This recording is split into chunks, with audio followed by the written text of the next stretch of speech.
How much is the human soul worth? Is there a price? Is there a price that someone could come to you with a big unlimited bag of cash and say to you, hey John, hey Peter, I'll give you this much, but I'm taking everything with me. Your soul is gone. Is there any price? Because ladies and gentlemen, in this episode, we do see the devil appear. We do see where the devil does get the better of people. And most of all, money doesn't talk in this one. It's standing on top of a skyscraper with a big megaphone screaming out to the population. Fasten your seatbelts. We're going in. Walsh running the Irish green, and look at the move he's making down to the inside. Moves to the front from fifth all the way to the lead in lap one. Walsh takes win number 2. Peter. Walsh. This happens every day in the racing world, lads. This type of corruption. It would make you reaching for that bucket, and I'm telling you, like I said a second ago, and also a delight because it also wakens you up to life experiences, and this stuff happens every single day. It kind of paralyzes you. I'm screaming at the TV. I'm rooting for this guy, and 2 seconds later I'm rooting for that guy. It's so bizarre, but here's the background of this. This episode focuses on Haas and Alfa Romeo Formula 1 teams, lads, and really it's more about Haas. But you'll see, or if you have seen it already, you know what I'm on about. But we see, and there's kind of funny moments to this now, where we've seen Gunther, he's bitching and moaning about Gene Haas, his main boss, and Netflix are catching up on it. Very funny moments, by the way. And then you see Gunther that he's complaining that if he's got an umbrella out in the sun, that he looks like a complete wimp. Which I gotta admit, like, who has an umbrella, right?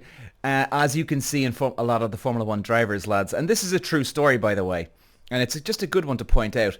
Sometimes you'll see it's a beautiful sunny day at the racing Formula 1 track, and yet you'll see a racing driver walk down to the pit lane with an umbrella over them, keeping themselves in the shade. Now, yeah, most people in the world don't do this, but it is very, very important for any racing driver to keep hydrated, keep out of the sun, stay cool as much as possible and as long as possible, because the more temperature that goes up, the more you start dehydrating. The more you dehydrate, the less energy you have. The less energy you have, the chances are you're going to crash the car. So for Formula 1 drivers and any other racing drivers, it's very understandable why you would do that. Now, of course, for Gunther Steiner, it's quite a funny moment, and you'll see it in the episode. But this does happen, all right. Now, it does focus in, lads, on Alfa Romeo and Haas. There are two teams that are really, really struggling here. They're not getting the results. Haas are in last, and they're trying to compete against Alfa Romeo to be second last team. Not a great achievement to have, but look, that's the position they're in. And they're in the same sort of financial scenario here. They don't have a lot of money to invest in the team, and they're sort of just chasing each other's tail. You got the team boss, like Gene Haas at Haas, blaming Gunther for everything, and he's expecting everything, but yet he doesn't give him all the resources on hand. Gene Haas, as far as all of us know, and maybe we're wrong, is a very, very wealthy man. But he's expecting Gunther Steiner to pull off miracles here, which is very, very hard. And I'm not a huge fan of Gunther Haas, but I'd have to agree with Gunther. You can see him. He's the stress on his face, his body in this episode it's horrendous. Very hard scenario for Gunther to be going through in this. And then, of course, look, we focus in on a couple of the races here. You see Magnussen, he's a crash off at Silverstone, and they're wondering, is everything okay? And you can see just even more stress. Things are getting from bad to worse to even worse.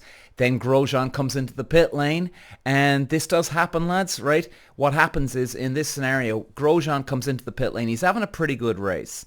And then he comes in. He puts the car in neutral before he gets to the team. Now, I don't know why he did that for this moment, because it is actually a good strategy when you are coming into the pit lane. A lot of racing drivers, what we'll do is we'll come in, speed up, and when you know that you've got enough momentum to reach your team, you'll literally put the car in neutral, rev the car, and then turn it off. Now what that does is, when you put it in neutral, it puts less force on the engine, obviously, and then you just let it naturally drift into the pit lane, and then you'll have enough pace and momentum to reach your team. And then when you actually stop the car, in other words, you give it one acceleration, and then you go, vroom, and you switch the car off.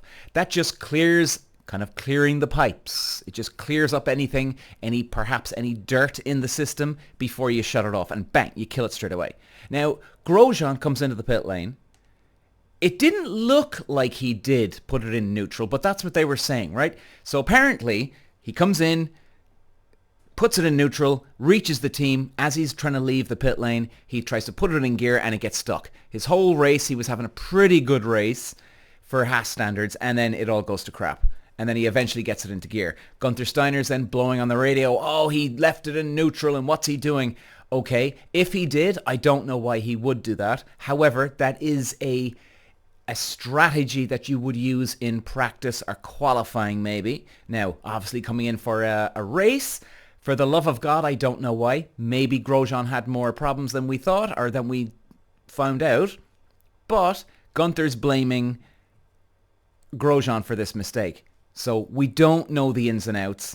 It does seem very, very strange that Grosjean would put the car in neutral, especially because you've got to get in and out of the pit lane so fast for a race. If it was, like I said, if it was practice or qualifying, all good. But for the race, there could have been something wrong. So I wouldn't buy into everything that happened in this scenario, lads. But look, you'll see, if you haven't seen the episode yet, you'll see what I'm on about once you watch out. Now the tension is starting to mount heavy here, lads, from Gene Haas, the boss. We can see Gunther, he's on the phone to Gene. Gene is saying, listen, I'm not putting any more money into this company, even though it's his own bloody company. Imagine your boss turning around saying to you, lads, hey, you know what, Peter, go out and find somebody to fund my company, will you? Can you imagine your boss turning around and saying that to you? You'd be saying to him, excuse me? And ladies and gentlemen, let's not forget, Gene Haas's name is on the car and the team is named after him. Gunther Haas does not own this team. He's running the team for him, like a general manager at your workplace or a manager at your workplace. Gene Haas is the owner of the company. So can you imagine? Like I said, hey Pete, I'm sick of paying you. Listen, come on, get up off your ass. Get out and find some sponsorship for us, and let's do it. I'm telling you, lads, this is pure laziness from Gene Haas. I mean, I don't know what this guy's up to. Really. I mean, this guy has had a great name in motor racing, and like a legendary status name, but this is the way he carries on?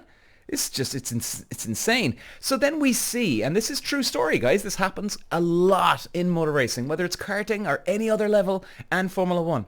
Right, this is the ugly side where you got to get up off your ass and get out there and get sponsorship halfway through a goddamn season here.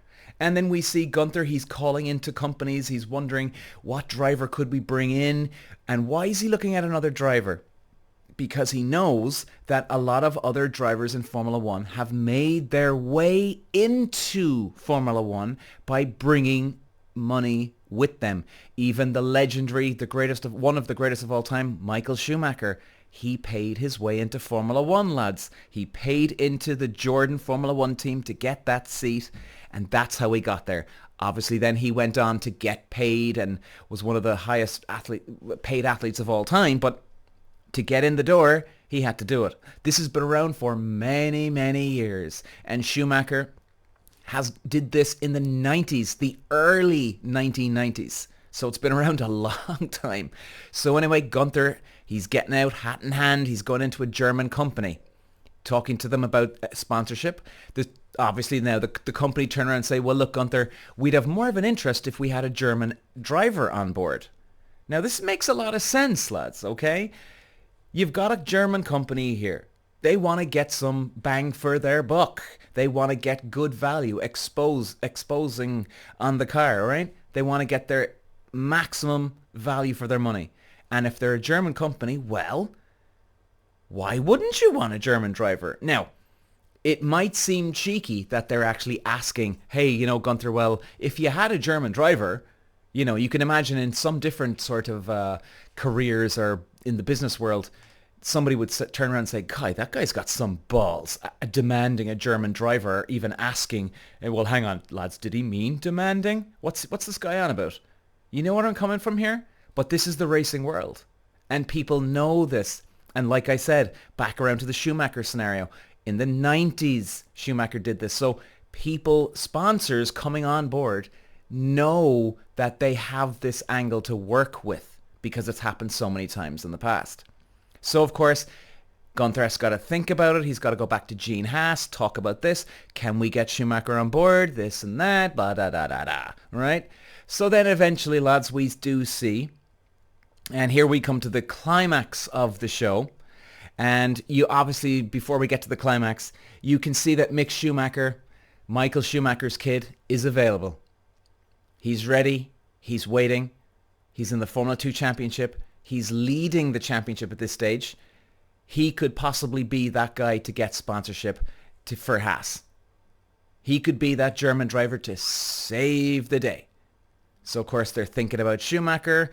Then you got Alfa Romeo in the background, wondering, well, hang on a second, lads. Schumacher must be bringing money to the table here. So, of course, they're interested in bringing on Schumacher. So that's why we see in the episode here, lads, all of a sudden they're talking about Mick Schumacher, but then all of a sudden they turn around and pan to Schumacher in an Alfa Romeo jacket because the contract was not done with any team yet for Schumacher. So what are they trying to do?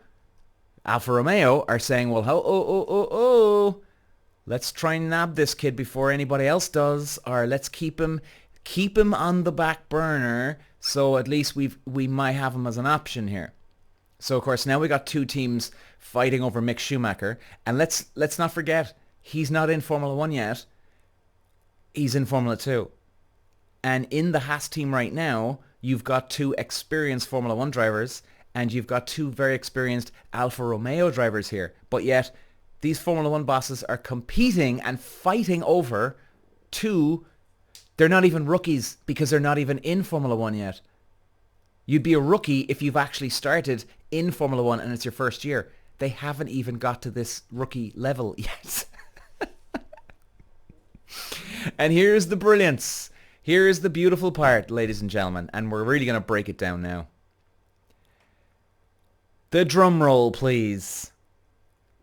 The news, the breaking news, and it brings us up to right here, right now. Mick Schumacher and Nikita Mazepin, both Formula 2 drivers, sign up with Haas, with the Formula 1 Haas team, in this episode. It's official. And this is the worst part. Haas have dumped Kevin Magnussen and Roman Grosjean, who have been around a very, very long time in Formula 1. Very good drivers. Yeah, Grosjean's had some bad luck every now and then, right? You can argue with me on that one, and that's fine. But they are very quick pilots, very experienced pilots, and you now have a situation where a Formula 1 team boss is throwing them out, they're getting the boot, and they're bringing in two guys that have never competed in Formula 1. Complete and utter rookies coming in for the next year. Get your head around that. Now, guys, let's go back to what I was saying at the start of the episode here. How much is it to sell your soul? For one, Gunther Steiner is the team boss. He's not the guy that should be going out to get sponsorship. Now, yes, he could play a part where he's sitting down with the team owner, Gene Haas, and he's discussing in a business meeting, like a team here, right? Two guys going in for the meeting. But this all falls back on Gunther Steiner. This guy's trying to organize the team for the whole year. So Gene Haas is just blowing him off, treating him like a slave. And what does Gunther Steiner do here? Obviously, he loves being in Formula One. Obviously, he loves being a Formula One team boss. But how much crap does he have to take? Seriously. This must be unimaginably gut-wrenching for this guy to be going out and looking for sponsorship. This is unreal. And it really does show you how, I'm going to have to call it, I'm going to have to say it, how desperate Gunther Steiner just wants to be part of any Formula One team. Any Formula One team. Doesn't matter if you're at the back of the grid, which they are. But really? This much? You know?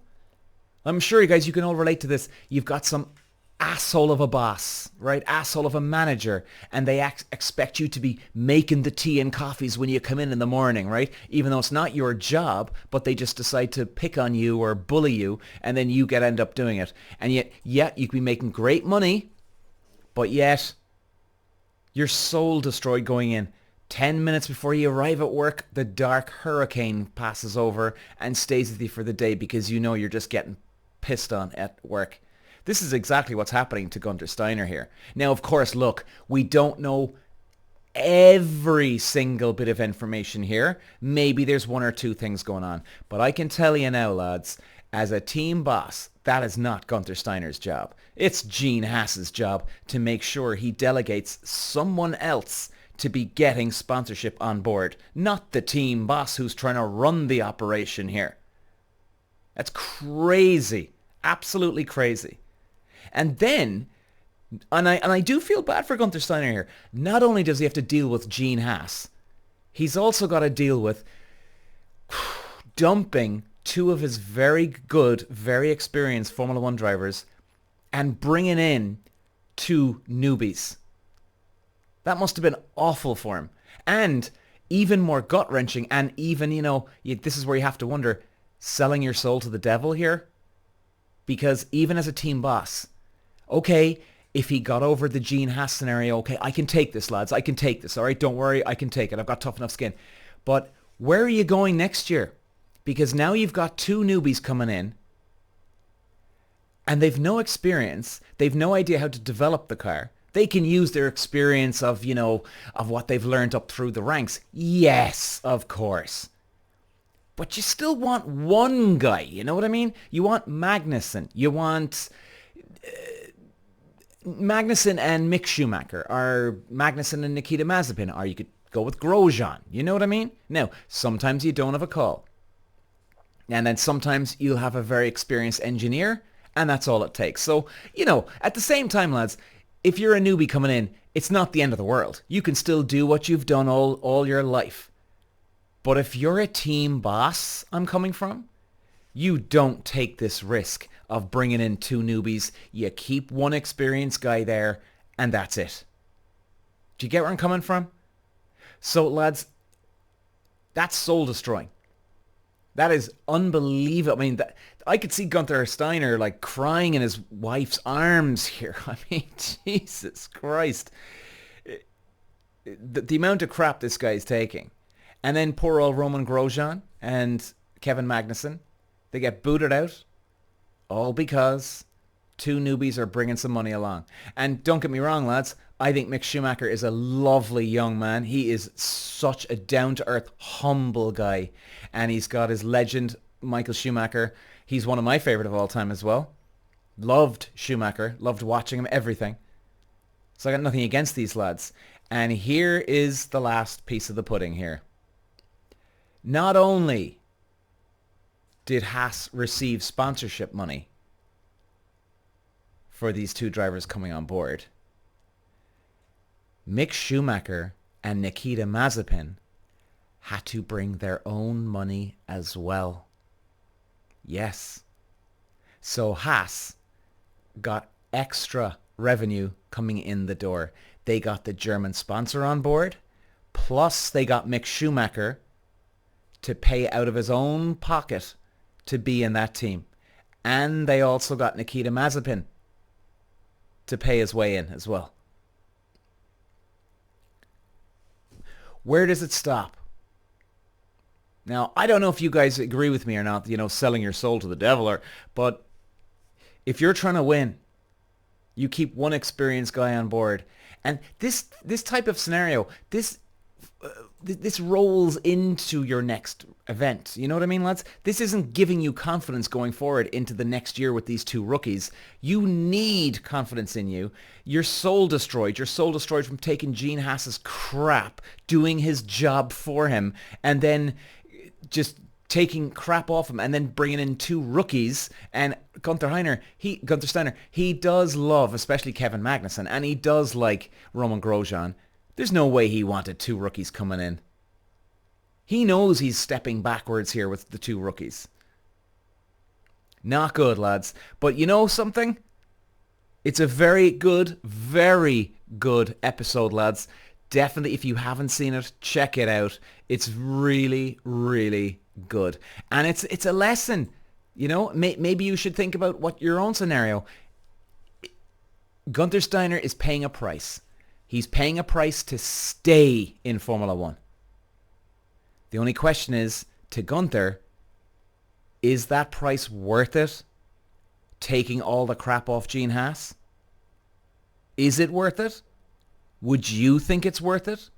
Do you have a boss that's such a ball breaker that you're looking for another job? You're soul destroyed going in? Is it really worth it? I'll leave it up to you. Enough said. Walsh running the Irish crane, and look at the move he's making down to the inside. Moves to the front from 5th all the way to the lead in lap 1. Walsh takes win number 2. Peter. Walsh.